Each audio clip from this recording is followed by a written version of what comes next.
বিসমিল্লাহির রহমানির রহিম। জাতীয় বিশ্ববিদ্যালয়ে অনলাইন ক্লাসে সবাইকে স্বাগতম। করোনাকালীন শিক্ষা কার্যক্রম চলমান রাখার স্বার্থে জাতীয় বিশ্ববিদ্যালয়ের অনলাইন ক্লাসে সংযুক্ত হতে পেরে আমি আনন্দিত। সবাইকে স্বাস্থ্যবিধি মেনে চলার আহ্বান জানাচ্ছি। আমি আজকের ক্লাসে আছি মোহাম্মদ জলিলুর রহমান জুয়েল, প্রভাষক, ইসলামের ইতিহাস সংস্কৃতি বিভাগ, কারমাইকেল কলেজ, রংপুর। আমি যে বিষয় নিয়ে তোমাদের সাথে আছি, ইসলামের ইতিহাস ও সংস্কৃতি, স্নাতক সম্মান, প্রথম বর্ষ, 1605 কোড।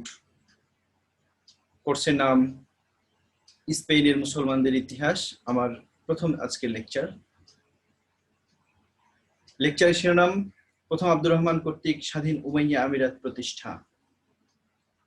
আমরা যদি শেষ পর্যন্ত এই ক্লাসে থাকি তাহলে আমরা দেখব যে কিভাবে সেই আব্দুর রহমান আদ-দাখিল জাবের যুদ্ধের বিভীষিকাময় পরিস্থিতি থেকে নিজেকে রক্ষা করেছিলেন এবং স্পেনে স্বাধীন উমাইয়া আমিরাত প্রতিষ্ঠা করেছিলেন, এবং তার প্রাথমিক যে সমস্যাগুলো ছিল সেগুলো তিনি কিভাবে মোকাবিলা করেছিলেন, এবং তার ব্যক্তিগত গুণাবলীগুলো কিরকম ছিল, এবং তার জনসমর্থন বা কিরকম ছিল, এই বিষয়গুলো নিয়েই আমরা জানতে পারব। তো সবাইকে আবারও ফুলেল শুভেচ্ছা, স্বাগতম জানাচ্ছি। আশা করছি আমার সাথে অনলাইনে যারা আছো বা এরপরে যারা আমার ক্লাসটা দেখবে সবাই উপকৃত হবে, সামান্যতম হলে উপকৃত হবে। তো আমরা বিস্তারিত যাওয়ার আগে আমরা আব্দুর রহমান আদ-দাখিলের পরিচয় সম্পর্কে জেনে নিব। তার নাম ছিল আব্দুর রহমান আদ-দাখিল, পিতার নাম মুয়াবিয়া বিন হিশাম। উপাধি কুরাইশদের বাজ পাখি বা আদ-দাখিল বলা হয়। আমরা পরবর্তীতে জানতে পারবো যে কুরাইশদের বাজ পাখি বলা হয় কেন, আর মুয়াবিয়া বিন হিশামের উপাধি আদ-দাখিল হয়েছিল কেন, এই বিষয়গুলো নিয়েও আমরা জানতে পারবো। তো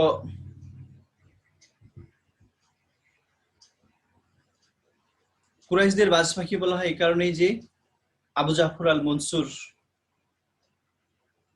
আব্দুর রহমান আদ-দাখিলকে কুরাইশদের বাজ পাখি উপাধি দিয়েছিলেন, আর তিনি ইরাক, সিরিয়া এই অঞ্চল থেকে অভিবাসন করে স্পেনে গিয়েছিলেন বলে তাকে আদ-দাখিল বলা হয়। তার জন্ম 731 সালে, মৃত্যু 788 সালে, শাসনকাল 756 থেকে 788, এবং তিনি ছিলেন স্পেনে উমাইয়া আমিরাতের প্রতিষ্ঠাতা। তাহলে আমরা দেখব যে জাবের থেকে স্পেনের উদ্দেশ্যে যাত্রা, অর্থাৎ তিনি কোন প্রেক্ষাপটে, তিনি কোন পরিস্থিতির সম্মুখীন হয়ে স্পেনে গমন করেছিলেন সে বিষয়টি আমাদেরকে জানতে হবে। তাহলে যদি আমরা দেখি যে জাবের যুদ্ধের ইতিহাস তোমরা নিশ্চয় জানো। 750 সালে সেই যুদ্ধটি সংঘটিত হয়েছিল আব্বাসীয় বংশ এবং উমাইয়া বংশের মধ্যে। উমাইয়ারা অত্যন্ত শোচনীয় ভাবে আব্বাসীয়দের কাছে পরাজিত হয়েছিল। তাহলে এই যুদ্ধ থেকে যে কজন যুবক, যে কজন উমাইয়া ব্যক্তিত্ব বেঁচে গিয়েছিলেন তার মাঝে আব্দুর রহমান আদ-দাখিল ছিলেন।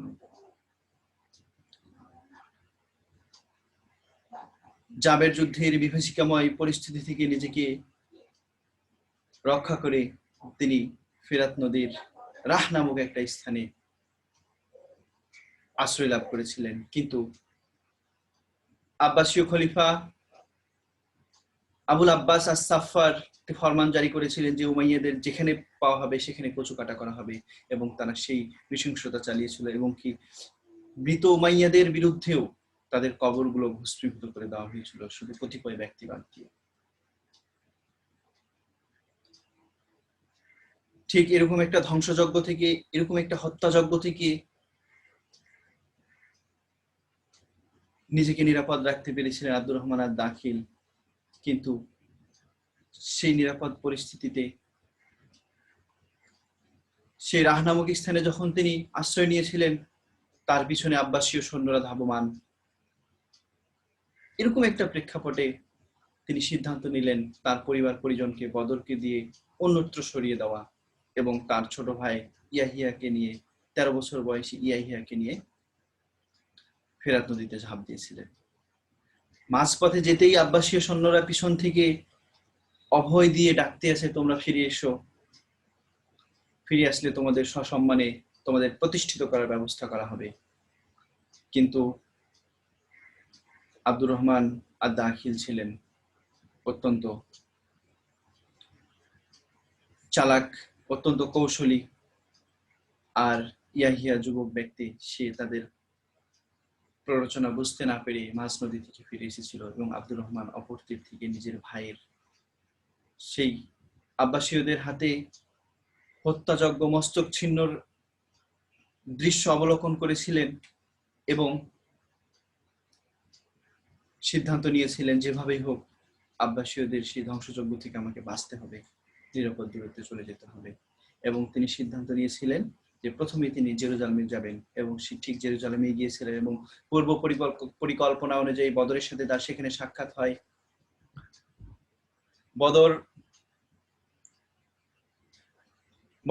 বদরের সাথে প্রয়োজনীয় পরামর্শ করে তিনি সিদ্ধান্ত নিলেন উত্তর আফ্রিকায় যাব। এবং উত্তর আফ্রিকায় গিয়ে, তৎকালীন সময়ে উত্তর আফ্রিকায় কিন্তু বনু আব্বাসের শাসন প্রতিষ্ঠিত হয়নি, তৎকালীন সময়ে সেখানে আব্দুর রহমান বিন হাবিব নামক একজন ব্যক্তি শাসন কার্য পরিচালনা করছিলেন। এবং এই আব্দুর রহমান বিন হাবিব স্পেনের শাসন ক্ষমতা দখল করার জন্য আকাঙ্ক্ষিত ছিলেন এবং কিন্তু তিনি পারেননি। তারই এক আত্মীয় ইউসুফ আল ফিউরি স্পেনের শাসন ক্ষমতা দখল করেছিলেন। তো স্পেনের শাসন ক্ষমতা দখল, তারপরও তিনি আশা ছেড়ে দেননি।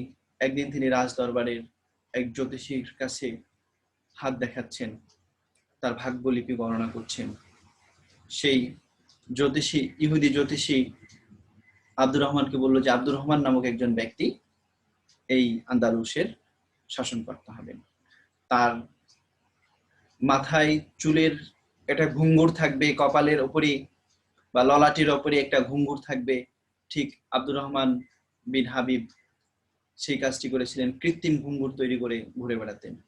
কিন্তু একদিন তার কানে খবর আসে যে আব্দুর রহমান নামক একজন শাহজাদা উত্তর আফ্রিকায় এসেছেন এবং পরে উত্তর আফ্রিকায় তার রাজ দরবারে আব্দুর রহমান আদ-দাখিলকে আমন্ত্রণ জানিয়েছিলেন এবং তার যে রাজ জ্যোতিষী আছে তাকে দ্বারা তার ভাগ্য পরীক্ষা করেছিলেন। জ্যোতিষীর ভবিষ্যৎবাণী অনুযায়ী তিনি মনে করেছেন এই সেই ব্যক্তি যে হবে আন্দালুসিয়ার শাসক। অত্যন্ত বিচলিত হয়ে পড়েছিলেন আব্দুর রহমান বিন হাবিব এবং যে কোনো ভাবেই হোক আব্দুর রহমান আদ-দাখিলকে সরিয়ে দিতে হবে ক্ষমতা, এবং তাকে হত্যার উদ্দেশ্যে তিনি চর নিয়োগ করেছিলেন, গোপনে গোপনে কাজ চালাতে লেগেছিলেন এবং আব্বাসীয় খলিফার কাছে সাহায্য চেয়েছিলেন যে উমাইয়া আব্দুর রহমান আদ-দাখিলকে হত্যা করার জন্য। এবং আব্বাসীয় খলিফা প্রচুর সৈন্য প্রেরণ করেছিলেন এবং প্রচুর উমাইয়াকে হত্যাও করেছিলেন। এবং সেই হত্যাকাণ্ড থেকে আব্দুর রহমান আদ-দাখিল বেঁচে যাওয়ার জন্য তিনি বসেছিলেন না, তিনিও তার সমর্থে জনমত সংগঠন করছিলেন। এবং এরকম একটা বিপদের মুহূর্তেই তিনি আন্দালুসিয়ার খবর জানলেন তার বোনের ভৃত্য সলিমের কাছ থেকে, এবং আন্দালুসিয়ার খোঁজ খবর তিনি জানলেন সেখানে হিমারীয় মুদারীয়দের নিয়ে একটা সমস্যা আছে, বারবার আরব বিভিন্ন রকমের সেখানে স্থিতিশীলতা নেই। এবং এই সত্যি যাচাই করার জন্য তার নিজ ভৃত্য বদরকে স্পেনে প্রেরণ করেছিলেন। স্পেনে বসবাসরত তৎকালীন উমাইয়াদের, স্পেনের দক্ষিণ অঞ্চলে উমাইয়া অধ্যুষিত ছিল এবং উমাইয়াদের ওবায়দুল্লাহ এবং খালিদের কাছে তিনি চিঠি লিখেছিলেন বদরের মারফতে যে যেভাবেই হোক আমাকে স্পেনে বা আমার ভাগ্য প্রতিষ্ঠিত করতে হবে। ওবায়দুল্লাহ এবং খালিদ বদরকে অভয় দিয়েছিলেন যে তুমি যাও, আব্দুর রহমানকে নিয়ে এসো, এবং বদরের সফর সঙ্গী হিসেবে তাম্মামকেও প্রেরণ করেছিলেন। এভাবেই আব্দুর রহমান আন্দালুসিয়ায় গমনের একটা প্রেক্ষাপট তৈরি হয়েছিল। তো তাহলে সে হচ্ছে জাবের থেকে প্রথমেই প্যালেস্টাইনে আশ্রয় নিয়েছিলেন। প্যালেস্টাইন থেকে তিনি উত্তর আফ্রিকা হয়ে বিভিন্ন খোঁজ খবর নেওয়ার পরে আন্দালুসিয়ায় গিয়েছিলেন। এরপরে আমরা দেখব যে তার প্রাথমিক জীবন এবং স্পেন বিজয়ের স্বপ্ন, অর্থাৎ তার প্রাথমিক জীবনটা সম্পর্কে আমরা জেনেছি এবং স্পেন বিজয়ের স্বপ্ন তিনি কিভাবে দেখেছিলেন, যে জাবের যুদ্ধ থেকে এভাবে নিজেকে মুক্তি পাওয়ার পরে, হত্যাযজ্ঞ থেকে বেঁচে যাওয়ার পরে তার পিতামহের কথা তার মনে পড়েছিল। তার পিতামহ তাকে ভবিষ্যৎবাণী করেছিলেন যে তুমি একদিন বড় হবে, তুমি খলিফা হয়ে দেশ শাসন করবে। পিতামহের সেই ভবিষ্যৎবাণীকে বাস্তবায়ন করার জন্য তিনি প্রাণপণে চেষ্টা করেছিলেন এবং তিনি সফল হয়েছিলেন। আমরা দেখতে পাচ্ছি এখানে যে জাবের যুদ্ধে উমাইয়াদের পরাজয়, উমাইয়ারা পরাজিত হয়েছিল, আমরা এটা পড়েছি। আব্বাসীয়দের নৃশংসতা থেকে নিজেকে রক্ষা করতে পেরেছিলেন তিনি। এরপরে হচ্ছে প্যালেস্টাইনে বদরের সাথে সাক্ষাৎ হয়েছিল এবং প্যালেস্টাইন থেকে উত্তর আফ্রিকা বদর সহ গমন করেছিলেন। এরপরে তিনি আরেকটা কাজ হয়েছিল তার, তিনি হচ্ছেন প্রথমে যে এই যে 750 সাল থেকে 755 সাল পর্যন্ত তিনি উত্তর আফ্রিকার শহরে বন্দরে নগরে আত্মপ্রতিষ্ঠার জন্য তিনি ঘুরে বেরিয়েছিলেন এবং তাকে যারা সমর্থন করেছিল তারা ছিল বনি তাহিরা গোত্র এবং বনি নাফসা গোত্র। এভাবেই তিনি 5টি বছর, সুদীর্ঘ 5 বছর আত্মপ্রতিষ্ঠার কাজে ভগ্ন হৃদয়ে ঘুরে বেরিয়েছেন, কিন্তু বিচলিত হননি। সাফল্যের পথেই তিনি হাত বেরিয়েছেন এবং শেষ অবধি সাফল্যের দেখাও তিনি পেয়েছেন। তাহলে তার সাফল্য গাথাটা কিভাবে ছিল? কিন্তু তার সাফল্য গাথাটা মসৃণ ছিল না। তার সাফল্য গাথা অনেক চড়াই উতরাই তাকে মোকাবেলা করতে হয়েছে। তাহলে আমরা দেখব যে তার প্রাথমিক জীবনে এবং স্পেন বিজয়ের স্বপ্ন আমরা দেখেছি। এরপরে আমরা দেখব যে স্পেনে বিদ্যমান রাজনৈতিক অবস্থা এবং আব্দুর রহমানের স্পেনে অবতরণ। বদরকে স্পেনে প্রেরণ করেছিলেন এবং বদর গিয়ে অনুকূল রিপোর্ট নিয়ে আসলো। সেখানকার উমাইয়াদের স্বতঃস্ফূর্ত সমর্থন, হিমারীয় এবং মুদারীয়দেরকে নিয়ে তৎকালীন স্পেনে একটা রাজনৈতিক অস্থিরতা বিরাজ করছিল। অর্থাৎ হিমারীয়রা এবং মুদারীয়রা কারা শাসন ক্ষমতায় আসবে, তাদের নিজেদের মাঝে ঐক্য প্রতিষ্ঠিত হয়। একটা ঐক্য প্রতিষ্ঠিত হয়েছিল, সাময়িক একটা ঐক্য প্রতিষ্ঠিত হয়েছিল যে মুদারীয়দের পরে হিমারীয়রা ক্ষমতায় আসবে। প্রথমে ক্ষমতায় পালাবদল ক্রমেই মুদারীয়রাই ক্ষমতায় আসে এবং মুদারীয় শাসক ইউসুফ আল ফিহরি ক্ষমতা হস্তান্তর নির্দিষ্ট সময়ে পূর্ণ হওয়ার পরেই ক্ষমতা হস্তান্তর প্রক্রিয়ায় রাজি না হওয়ায় হিমারীয়রা অত্যন্ত ক্রোধান্বিত হয়েছিল এবং যখন বদরকে তারা পেয়েছে, তাকে সাদরে আমন্ত্রণ জানিয়েছে আব্দুর রহমান আর দাখিলকে যে তুমি আসো। আব্দুর রহমান আর দাখিল আসলে আমাদের আকুণ্ঠ সমর্থন লাভ করবেন এবং আমাদের সহায়তায় তুমি এখানে শাসন কার্য পরিচালনা করতে পারবে, নিজেকে শাসক হিসেবে প্রতিষ্ঠিত করতে পারবেন। এবং তারা করেছিল তাই। আব্দুর রহমান আর দাখিল স্পেনে 755 সালের সেপ্টেম্বর মাসে অবতরণ করেছিলেন এবং হিমারীয়রা উষ্ণ অভ্যর্থনা জানিয়েছিল। পরবর্তী সময়ে আব্দুর রহমান আর দাখিল উদার ব্যবহার, বিনয়ী আচরণ এবং তার ব্যক্তিত্বের কারণে মুদারীয়রাও তাকে আকুণ্ঠ সমর্থন জানিয়েছিল এবং সকলেই খুশি হয়েছিল আব্দুর রহমান আর দাখিলকে পেয়ে। ইউসুফ আল ফিহরির কুশাসন থেকে মুক্তি, অর্থাৎ তৎকালীন সময়ে শুধু হিমারীয় মুদারীয়রা নয়, তৎকালীন সময়ে হিমারীয় মুদারীয় আরব বারবার খ্রিস্টান মুসলিম অনেক লোকে বসবাস করত। সকলের প্রতি সুশাসন নিশ্চিত করতে পারেননি ইউসুফ আল ফিহরি। আর এই না পারার কারণেই ইউসুফ আল ফিহরির প্রতি মানুষের একটা অনাস্থা এসেছিল এবং আব্দুর রহমান দাখিল যখন এসেছিলেন তখন তাকে আকুণ্ঠ সমর্থন দিয়েছিলেন মানুষ। এই সমর্থনকে কাজে লাগিয়েই তিনি হয়েছিলেন স্পেনের প্রথম স্বাধীন উমাইয়া আমিরাতের প্রতিষ্ঠাতা। এদিকে ইউসুফ আল ফিহরি কি করছিল, যে তৎকালীন সময়ে আব্দুর রহমান আর দাখিল যখন স্পেন অবতরণ করলো, তখন তিনি উত্তরাঞ্চলে খ্রিস্টানদের সাথে যুদ্ধে লিপ্ত আছেন। তার স্যামুয়েল নামক একজন সহযোগীকে নিয়ে উত্তরের খ্রিস্টানদের সাথে যুদ্ধে লিপ্ত আছেন, এবং সৌভাগ্যক্রমে ইউসুফ আল ফিহরি খ্রিস্টানদের সাথে বিজয় লাভ করেছিল। কিন্তু ইয়েমেনিদের ওপরে তিনি কি করেছিলেন, সন্ধি শর্ত ভঙ্গ করে একটা বর্বরতা চালিয়েছিলেন, হত্যাকাণ্ড সংঘটিত করেছিলেন। এর ফলেই তার সেনাবাহিনীর মাঝে একটা অসন্তোষ দানা বেঁধে উঠেছিল। তাই ঠিক এরকম একটা প্রেক্ষাপটে তিনি খবর পেয়েছিলেন যে আব্দুর রহমান আর দাখিল নামক একজন শাহজাদা স্পেন অবতরণ করেছেন, এবং সৈন্যবাহিনী বা তার রাজনৈতিক সমর্থন, জনসমর্থন তিনি লাভ করেছেন। এখন কি করা যায়, এই পরামর্শ তার প্রধান সহযোগী স্যামুয়েলের কাছ থেকে নিলেন যে কি করা যায়। স্যামুয়েল তাকে পরামর্শ দিয়েছিলেন যে এই মুহূর্তে যুদ্ধে জড়ানো ঠিক হবে না, কারণ আমাদের সেনাবাহিনীর মাঝে নিজেদের মাঝে অস্থিরতা আছে। এই অস্থিরতা কাটিয়ে না উঠতে পারলে আমরা যুদ্ধে জড়ানোটা আমাদের জন্য বোকামি হবে।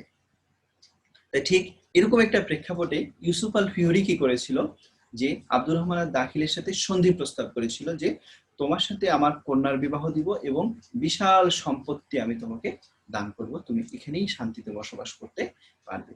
কিন্তু আব্দুর রহমান আর দাখিল কারো করুণার পাত্র ছিলেন না। সেই প্রস্তাব তিনি ঘৃণাভরে প্রত্যাখ্যান করেন, এবং তিনি বলেছিলেন যে আমি উমাইয়া বংশের সন্তান, আমি আমার যোগ্যতা দিয়েই আমি প্রতিষ্ঠিত হব, এবং আমার জনসমর্থন আমার পাশে আছে, এদের সমর্থন নিয়ে আমি আমার স্পেনের মানুষের ভাগ্য ফিরিয়ে দেব, সুশাসন প্রতিষ্ঠা করব।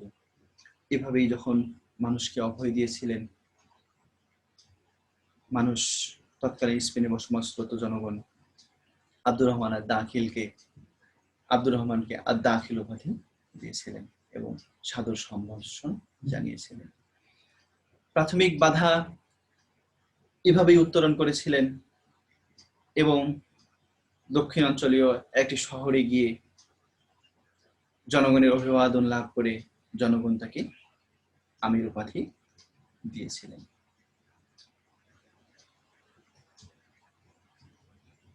স্পেনে উমাইয়া আমিরাত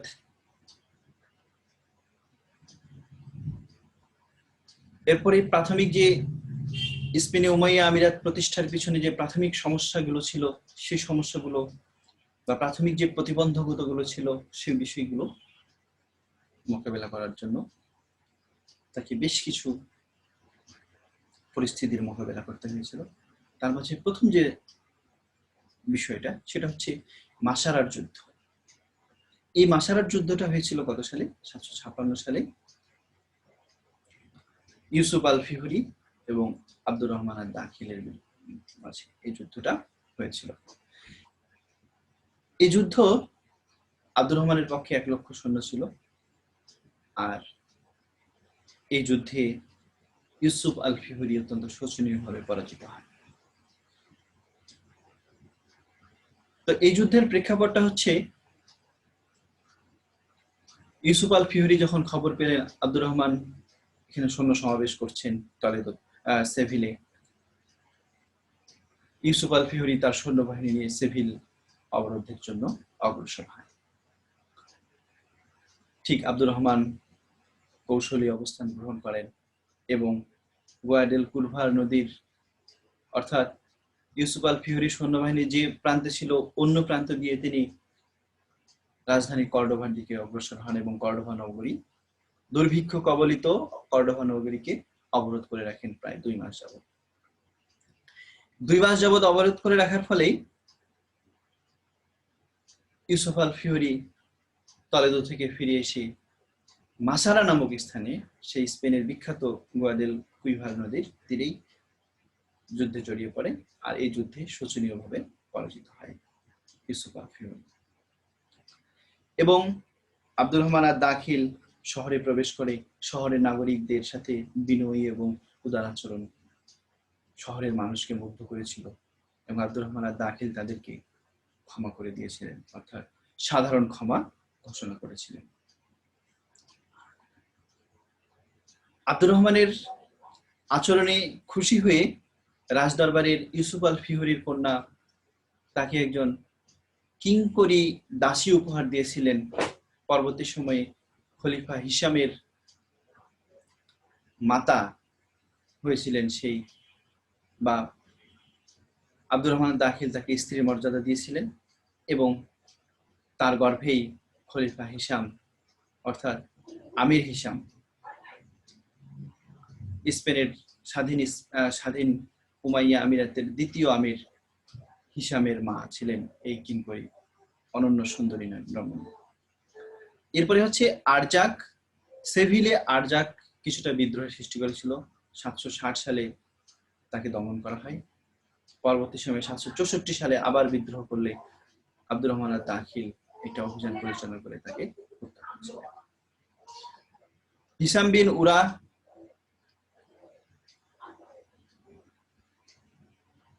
বিন উরাও বিদ্রোহ করে বসলে আব্দুর রহমান তাকে দমন করেছিলেন। আব্বাসীয়দের মোকাবেলা, এদিকে আব্বাসীয় বাহিনী উমাইয়াদের পিছু ছাড়েনি। আব্দুর রহমান আর দাখিলের উত্তরোত্তর সাফল্য দেখে আব্বাসীয়রা বিচলিত হয়ে পড়েন এবং উত্তর আফ্রিকার তৎকালীন শাসনকর্তা আলা বিন মুগিসকে স্পেনে প্রেরণ করে শাসনে, এবং আব্বাসীয়রা দক্ষিণ স্পেনের বেশ কয়েকটি শহর দখল করে ফেলে এবং দখল করে ফেললে আব্দুর রহমান আর দাখিল যে শহরগুলো আব্বাসীয়রা দখল করেছিল তার চারিদিকে আব্দুর রহমান আর দাখিল তার সৈন্যবাহিনীর দিকে অবরোধ করে ফেলে এবং অবরোধ করে ফেলার ফলে আব্বাসীয়দের রসদ সরবরাহের পথটি বন্ধ হয়ে যায়। আর রসদ সরবরাহের পথটি বন্ধ হয়ে যাওয়ার ফলেই আব্বাসীয়রা ভীষণ খাদ্য সংকটে পড়ে এবং সেনাবাহিনীর মধ্যে বিশৃঙ্খলা দেখা দেয়। এভাবেই আব্দুর রহমান আর দাখিল এবং আব্বাসীয় বাহিনীর মাঝে একটা ভীষণ যুদ্ধ সংঘটিত হয়। আর এই যুদ্ধে আব্বাসীয়রা শোচনীয়ভাবে পরাজিত হয় এবং আব্বাসীয় বাহিনী সেনাপতি আলা বিন মুগিসের কে হত্যা করে তার ছিন্ন মস্তক কর্পূর এবং লবণ দিয়ে মুড়িয়ে আব্দুর রহমান আর দাখিল খলিফা আল মনসুরের দরবারে প্রেরণ করেছিলেন এবং খলিফা আল মনসুর, আব্বাসীয় খলিফা আল মনসুর অত্যন্ত বিচলিত হয়ে গিয়েছিলেন। ভয়ে তিনি স্রষ্টার শুকরিয়া আদায় করেছিলেন যে তার শত্রু এবং তার মাঝে একটা সমুদ্র রেখে তাকে নিরাপদ রেখেছিলেন এবং আব্দুর রহমান আর দাখিলকে তিনি বলেছিলেন যে ফ্যালকন অফ কুরাইশ বা কুরাইশদের বাজ পাখি। সম্মিলিত বাহিনীর অপসারণ, অর্থাৎ আব্দুর রহমান আর দাখিলের বিরুদ্ধে সম্মিলিত বাহিনী আব্বাসীয়রা আবার আব্দুর রহমান বিন হাবিবকে প্রেরণ করেছিল এবং সেদিকে ফ্রান্সের সম্রাট শার্লিমেন এবং আরব বিদ্রোহী বিভিন্ন গোত্র, মারওয়ার গোত্ররা আব্দুর রহমানের বিরোধী হয়ে ওঠে এবং ত্রিশক্তি গঠন করে, ত্রিপক্ষীয় একটা জোট গঠন করে।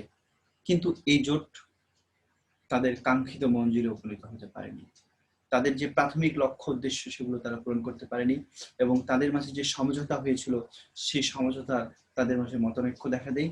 আর এই মতানৈক্যকে দেখা দেওয়ার ফলেই তাদের যে সম্মিলিত প্রচেষ্টা স্বাধীন উমাইয়া আমিরাতের বিরোধী যে কর্মকাণ্ড সেগুলো প্রাথমিকভাবেই তাদের বাধাগ্রস্ত হয়। এরপরে হচ্ছে বারবারদের দমন করেছিলেন। অসাধারণ রণকৌশল দিয়ে বারবাররা আব্দুর রহমান আর দাখিলকে সহায়তা করেছিলেন, কিন্তু বারবাররা তাদের চরিত্রই ছিল এরকম যে তারা শান্তি অবস্থা বিরাজিত থাকুক, একটা সুশৃঙ্খল শাসন কার্য পরিচালিত হোক, এই বিষয়টা হয়তো তাদের পছন্দনীয় ছিল না। উত্তপ্ত মরুভূমির সন্তান যারা, তাদের বিদ্রোহ বিশৃঙ্খলায় তাদের জীবন, তারা আব্দুর রহমান আর দাখিলের বিরুদ্ধেই, অর্থাৎ প্রথম দিকে আব্দুর রহমান আর দাখিলকে সহায়তা করেছিল স্পেনে উমাইয়া আমিরাত প্রতিষ্ঠা করতে, কিন্তু পরবর্তী সময়ে তারাই আবার বিদ্রোহী হয়ে বসেছে। ঠিক এরকম একটা প্রেক্ষাপটে আব্দুর রহমান আর দাখিল বারবারদের বিরুদ্ধে অভিযান পরিচালনা করেছিলেন এবং বারবারদেরকে অত্যন্ত শোচনীয়ভাবে পরাজিত করেছিলেন।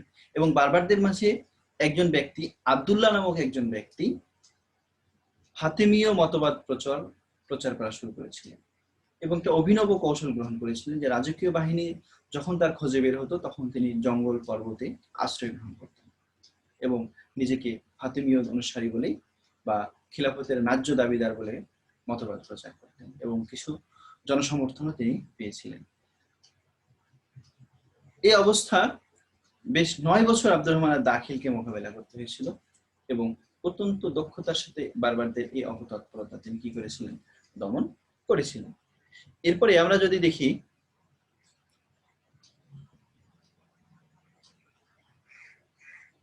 উমাইয়া আমিরাতের সুদৃঢ়ীকরণে গৃহীত ব্যবস্থা, তাহলে তিনি যে ব্যবস্থাগুলো নিয়েছিলেন উমাইয়া আমিরাতকে স্বাধীন ভিত্তির উপর প্রতিষ্ঠা করার জন্য, অর্থাৎ শত্রুমুক্ত একটা রাখার জন্য এবং সুশাসন নিশ্চিত করার জন্য যে ব্যবস্থাগুলো নিয়েছিলেন সেই ব্যবস্থাগুলো হচ্ছে নিজ নামে খুতবা পাঠের প্রচলন, অর্থাৎ আব্দুর রহমান আর দাখিল নিজেকে স্বাধীন আমির হিসেবে ঘোষণা করেছিলেন এবং প্রথম দিকে আব্বাসী খলিফার নাম নিলেও পরবর্তীতে সময়ে খুতবা পাঠে নিজে নামে খুতবা পাঠের প্রচলন করেছিলেন।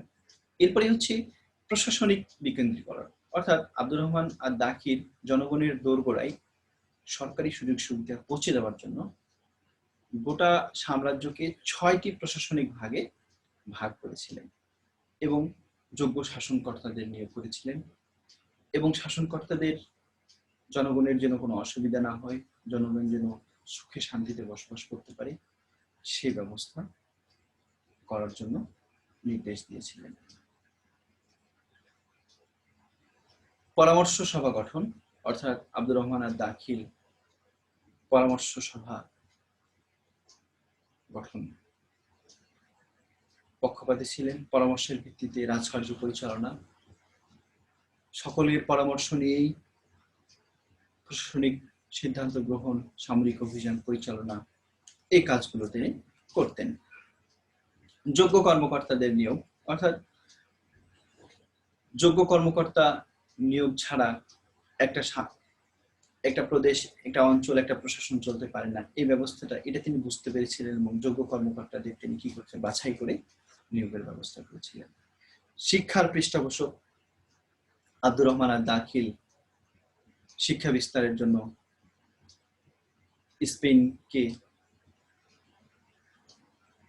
স্পেনে একটা ভিত্তি গড়ে তুলেছিলেন এবং তার ভিত্তির উপর ভিত্তি করেই পরবর্তী সময়ে স্পেন ইউরোপের বাতিঘর হিসেবে প্রতিষ্ঠিত হয়েছিল এবং অন্ধকারাচ্ছন্ন ইউরোপকে আলোর পথ দেখিয়েছিল সেই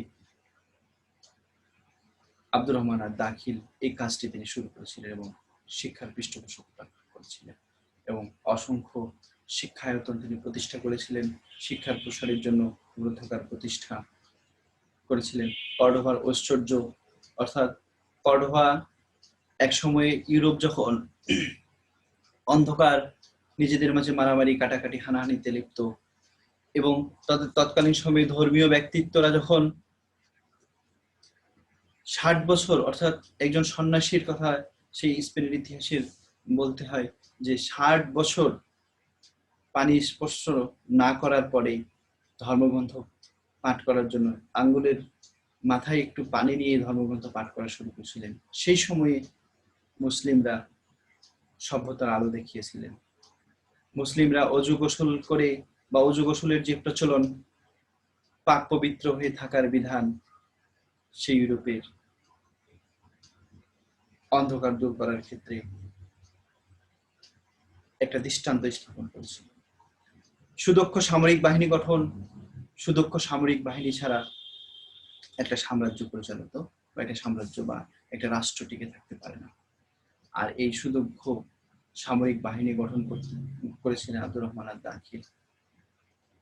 সেনাবাহিনীদের নিয়মিত বেতন দান এবং যোগ্য কর্মকর্তা, সেনা কর্মকর্তা নিয়োগ করেছিলেন এবং সেনাবাহিনীর শৃঙ্খলা প্রতিষ্ঠার জন্য কেউ অন্যায় করলে তিনি তাকে শাস্তি দিতে বিন্দুমাত্র বিচলিত হতেন না, পিছু পা হতেন না। ঠিক তার আপন ভিত্ত বদর যখন তিনি বদরকেও কিন্তু ক্ষমা করেননি। সাম্রাজ্যের সমৃদ্ধি বৃদ্ধির জন্য আব্দুর রহমান আর দাখিল ব্যবসা বাণিজ্যের প্রসার, কৃষি উন্নয়ন, অনাবাদি জমি চাষের ব্যবস্থা,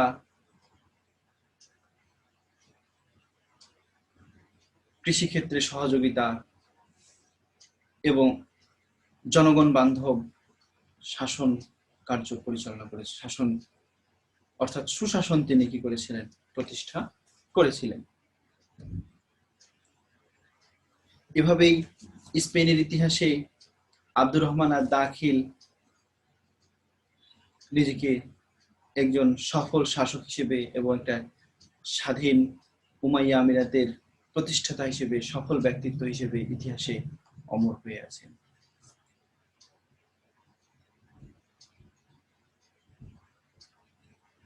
তার সম্পর্কে যদি আমরা সহজ কথায় বলি, তাহলে আমরা বলতে পারি তিনি ছিলেন, একদিকে ছিলেন কঠোর, আবার অন্যদিকে ছিলেন কোমল। তার চরিত্রে কঠোরতা এবং কোমলতার দুটি দিকই আমরা দেখতে পাই। একদিকে তিনি স্পেনের বিদ্রোহী জনগণকে তিনি ক্ষমা করে দিয়েছিলেন, আবার অন্যদিকে সামান্য ভুলের কারণে তার সেনাবাহিনীর যে কোনো সদস্যকে শাস্তি প্রদান করতে তিনি পিছুপা হননি।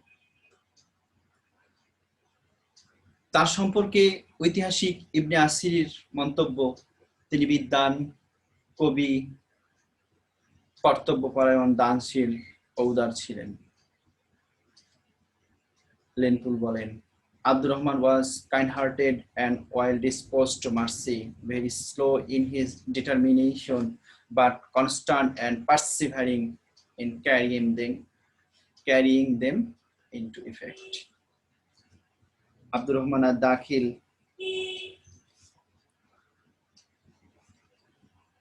এভাবেই স্পেনের ইতিহাসের একজন সফল ব্যক্তিত্ব, একজন সফল শাসক এবং উমাইয়া বংশের গৌরব, মুসলিমদের গৌরব, এবং স্পেনকে অন্ধকারাচ্ছন্ন স্পেনকে আলোর পথ দেখিয়েছিলেন, অন্ধকারাচ্ছন্ন স্পেনকে শিক্ষার আলোয় আলোকিত করার পথ দেখিয়েছিলেন। আব্দুর রহমান আর দাখিল স্থাপত্য শিল্পের প্রতিও ছিলেন যথেষ্ট অনুরাগী। তিনি কর্ডোভার জামে মসজিদটি প্রতিষ্ঠা শুরু করেছিলেন। তিনি মনে করেছিলেন যে মুসলিমদের নিয়মিত নামাজ কালাম এবং অন্যান্য রাষ্ট্রীয় বিষয়াবলী দেখাশোনা করার জন্য এখানে একটা মসজিদ প্রয়োজন। পরবর্তী সময়ে এই মসজিদটি 200 বছর সময় ধরে পরবর্তী স্পেনের শাসকরা এই মসজিদটি গড়ে তুলেছিলেন এবং এই মসজিদটি হয়ে উঠেছিল প্রশাসনের কেন্দ্রবিন্দু। আব্দুর রহমান একধারে ছিলেন বিচারালয়ের প্রধান বিচারপতি, রাষ্ট্রের প্রধান, প্রশাসনিক প্রধান, অন্যদিকে ছিলেন সমরক্ষেত্রে প্রধান সেনাপতি। অত্যন্ত দক্ষতা, যোগ্যতার সাথে সকল দায়িত্ব তিনি পালন করতে পেরেছিলেন এবং উমাইয়া তথা ইসলামের ইতিহাসের একটা শ্রেষ্ঠ জায়গা তিনি কি করেছেন? দখল করে আছেন। এভাবেই আব্দুর রহমান আর দাখিল স্পেনের ইতিহাসে স্মরণীয় হয়ে আছেন, স্মরণীয় হয়ে থাকবেন। সবার সুস্থতা ও মঙ্গল কামনা করে শেষ করছি। আল্লাহ হাফেজ। ধন্যবাদ সবাইকে। আবারও দেখা হবে নেক্সট ক্লাসে। আল্লাহ হাফেজ।